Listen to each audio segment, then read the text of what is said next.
Imagine being 35,000 feet in the air, and the pilot suddenly whispers, "Whatever happens next, don't look back." Your blood turns cold. You think it's a joke. But then the lights flicker, passengers scream, and you hear something breathing just behind your seat. This isn't a story about turbulence or engine failure. This is the night I realized some flights are never meant to reach their destination. It was a red-eye flight from Denver to Seattle. I was working the overnight cabin shift. Everything was normal. Passengers were quiet, some asleep, some glued to their phones. Then came the fog, thick, unnatural clouds outside the windows. We weren't supposed to hit weather until halfway through. But this? It was like we flew into another world. The cockpit door opened slightly, and Captain Harrow stepped out, pale as a ghost. He leaned toward me and whispered so softly, I almost didn't catch it. "Whatever you do, don't look behind you." I laughed nervously. "Captain, what are you talking about?" But he didn't smile. He just walked back into the cockpit and locked the door. Then the cabin got cold, like ice in your lungs cold. People started complaining, saying it felt like the heat shut off. And that's when I heard it, a scratching noise. At first, it came from the overhead bins, then the floor, then the back of the plane. Someone or something was moving back there.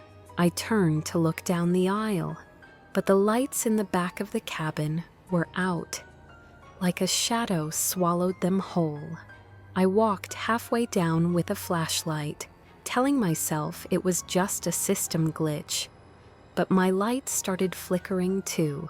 Then I heard it, a low, guttural growl, followed by footsteps, heavy, wet, dragging, and suddenly a little girl, maybe 5 or 6 years old, stepped into the faint glow. She was alone, crying. I knelt down. "Sweetie, are you okay? Where's your mom?" She pointed behind her, into the pitch-black cabin. "The lady with no face," she said softly. "She's been crawling on the ceiling." I froze. My mouth went dry. Then I remembered the captain's words, "Don't look back." The child suddenly screamed and bolted past me. I turned instinctively, just for a split second, and felt something brush against my cheek. Cold, like wind from a grave. I didn't see it fully, just limbs, long, too long, and a face that shimmered like static. People around me started murmuring, uneasy. One man in the back row suddenly stood up, yelling that he saw a woman crawling upside down. His nose started bleeding, then he collapsed. That's when the plane dropped, a hard, unnatural lurch. Like something had grabbed the fuselage from the outside and yanked. Ding! The pilot's voice crackled overhead. Only this time he wasn't calm. "Everyone, stay in your seats. Do not look out the windows, and for your safety, please face forward." You could hear the fear in his voice. Then the intercom cut off, mid-sentence. It sounded like someone had pulled the plug. The overhead lights went out. Only the emergency floor lights remained, glowing blood red. I rushed to the cockpit and knocked. Nothing. Then slowly, the door creaked open. But no one was inside, just the co-pilot's headset, playing back a looped recording. "She's inside. She knows we saw her. Don't look back. Don't look." Then static. I stumbled back from the cockpit, my chest pounding. The flight deck was empty, but the plane was still flying. How? Back in the cabin, something had changed. Half the passengers were silent, perfectly still, staring straight ahead like mannequins.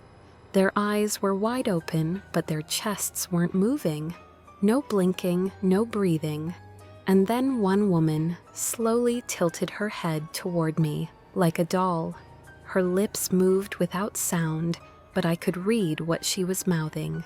"She's behind you." I spun around, but nothing was there, just the hum of the engines and the heavy air of something unnatural watching.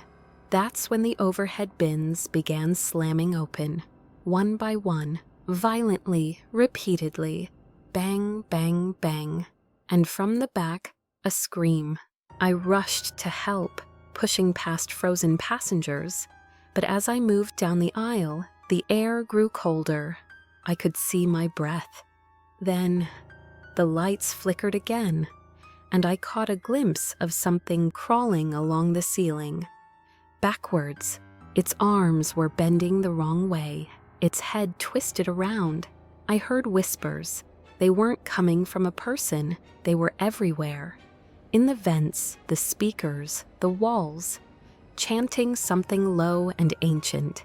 Suddenly, one of the frozen passengers began to convulse.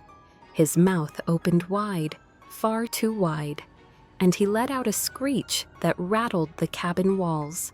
I grabbed an oxygen tank and hit the emergency button for the pilot.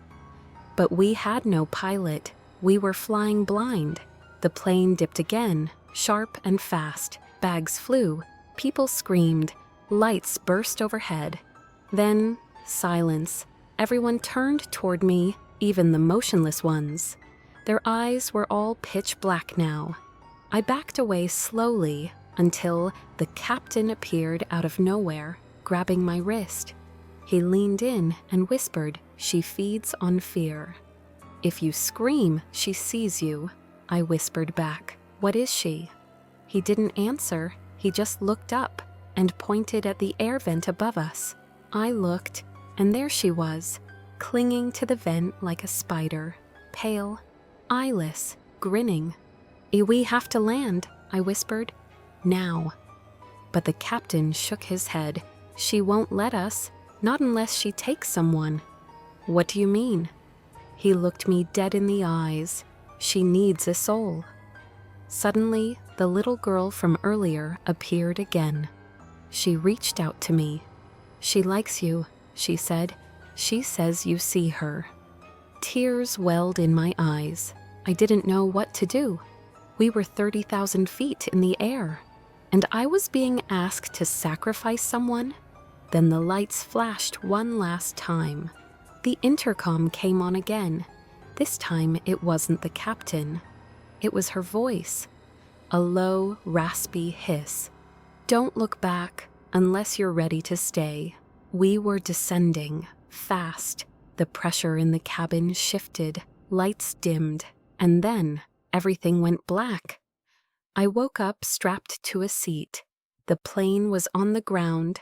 Emergency lights were flashing, doors open. Passengers were walking out in a daze, as if nothing happened. I turned to the pilot's seat. It was empty. No one remembered the screaming, the creature, the whispers. No one, except me. And as I stepped off the plane, I heard one final whisper, right behind my ear. "See you on your return flight."